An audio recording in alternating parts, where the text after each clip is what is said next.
कांग्रेस द्वारा वंदे मातरम गीत को लेकर दिए गए बयान पर मुख्यमंत्री विष्णुदेव साय ने कहा कि कांग्रेस शुरू से तुष्टीकरण की राजनीति कर रही है, उसी वजह से देश का विभाजन हुआ।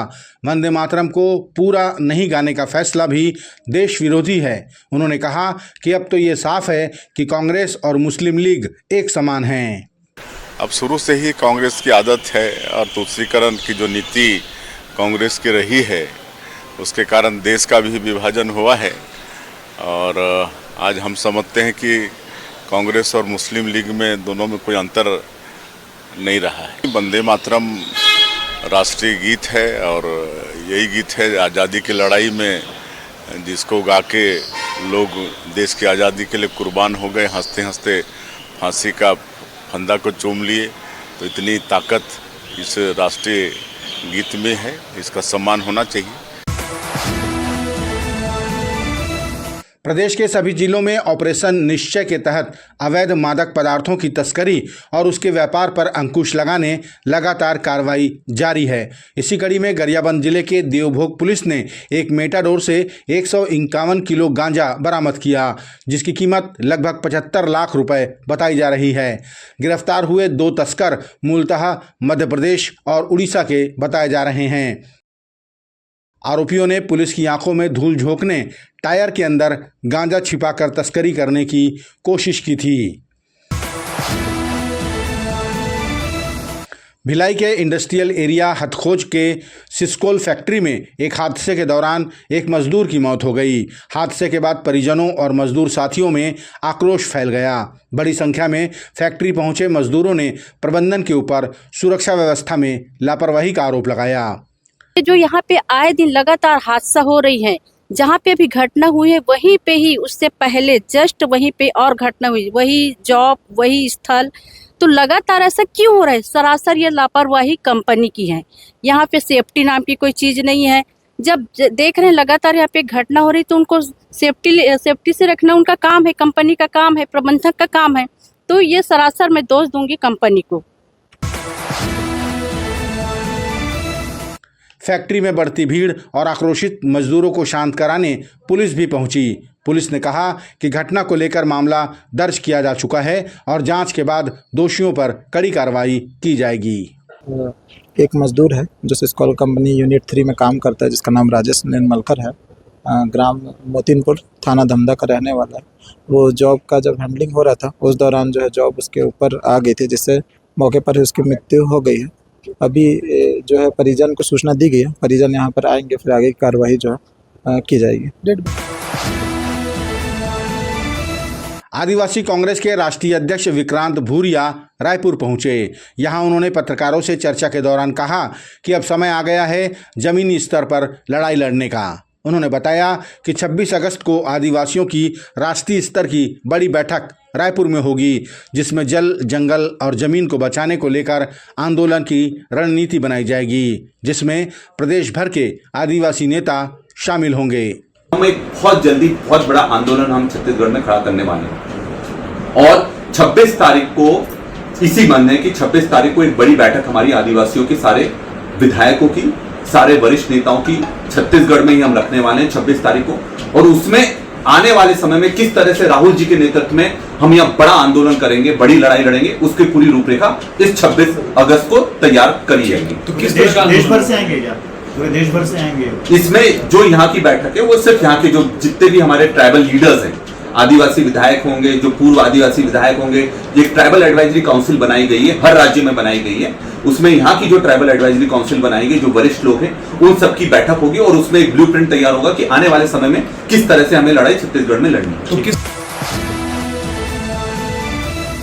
छत्तीसगढ़ के बहुचर्चित शराब घोटाले की जांच कर रही ईडी ने रामगोपाल अग्रवाल की गिरफ्तारी के बाद धमतरी में उनके रिश्तेदारों के निवास में भी दबिश दी। ईडी की कार्रवाई की खबर फैलते ही कांग्रेस कार्यकर्ता बड़ी संख्या में विरोध करने पहुंचे।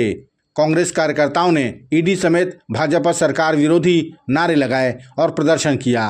कांग्रेस प्रवक्ता शैलेश नितिन त्रिवेदी ने कहा कि अगर ये जांच एजेंसियां स्वतंत्र रूप से कार्य करती हैं तो आज तक भाजपा के घोटालों की जांच क्यों नहीं की गई?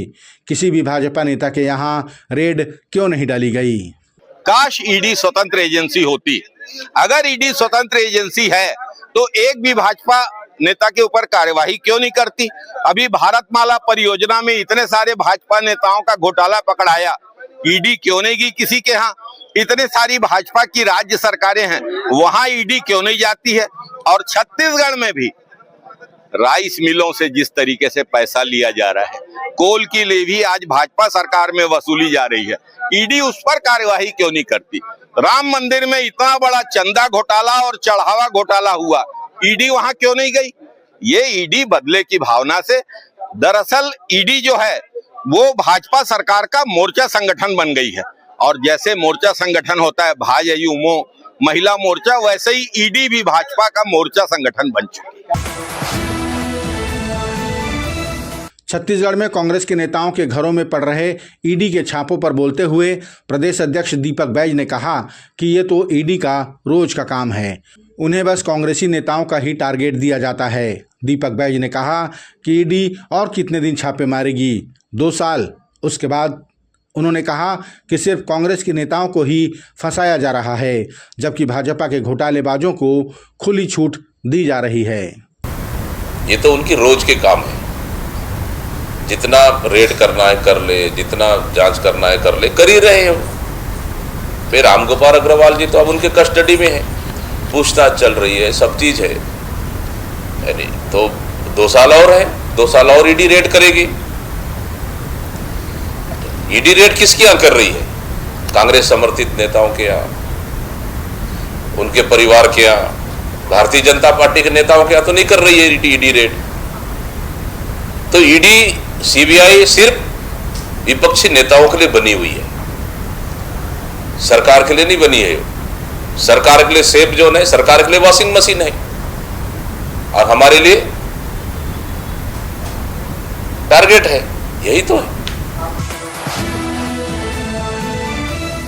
बीते दिनों 5 वर्ष के बच्चे की नाले में डूबने से मौत हो गई, लेकिन प्रशासन का कोई नुमाइंदा मृतक बच्चे के परिजनों से मिलने नहीं पहुंचा। इससे नाराज कांग्रेस का एक दल थाने का घेराव करने पहुंचा। पार्षद अर्जुमन ढेबर ने आरोप लगाया कि भाजपा सरकार सत्ता के नशे में इतनी चूर हो गई है कि उन्हें आम जनता का दर्द भी नहीं दिख रहा है। उन्होंने कहा कि एक बच्चे की मौत स्थानीय सरकार की नाकामी से हो जाती है और उस बच्चे के परिवार से भी कोई मिलने नहीं जाता।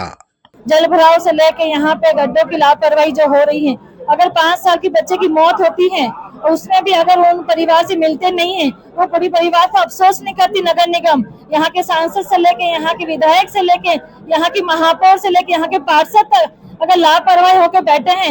नगर निगम में ट्रिपल की सरकार है, उसका हम जनता को लाभ तो नहीं दे पा रहे हैं, लेकिन दिन से दिन जो दुर्घटनाएं हो रही है उसमें ना कोई समीक्षा बैठक कर पा रहे हैं, ना उसमें कोई अफसोस जता पा रहे हैं, ना धरातल पे कुछ काम कर पा रहे हैं। आज बड़ा अफसोस है, रायपुर नगर निगम की बड़ी दुर्भाग्य है कि हमको इस सरकार से कुछ लाभ तो नहीं मिला है, लेकिन दिन से दिन हम यहाँ पे त्रस्त हो रहे हैं। पूरे आम जनता को इसको बहुत ज्यादा नुकसान हो रहा है। जो नगर निगम सोया हुआ है, आते साथ उन्होंने कर्मचारी कम कर दिए। पहले तो सफाई व्यवस्था चरमरा गई है, उसके बाद जो जल भराव हो रहा, पहले भी जल भराव होता था लेकिन सफाई होने के कारण पानी बह जाता था।